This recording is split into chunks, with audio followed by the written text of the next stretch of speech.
ارشاد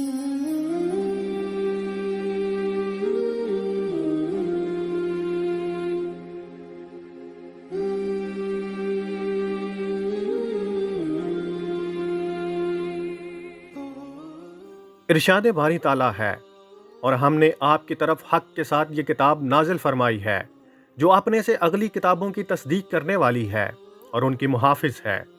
اس لیے آپ ان کے آپس کے معاملات میں اسی اللہ کی اتاری ہوئی کتاب کے ساتھ حکم کیجئے، اس حق سے ہٹ کر کہ ان کی خواہشوں کے پیچھے نہ جائیے۔ تم میں سے ہر ایک کے لیے ہم نے ایک دستور اور ایک راہ مقرر کر دی۔ اگر منظور مولا ہوتا تو تم سب کو ایک ہی امت بنا دیتا، لیکن اسی کی چاہت ہے کہ جو تمہیں دیا ہے اس میں تمہیں آزمائے۔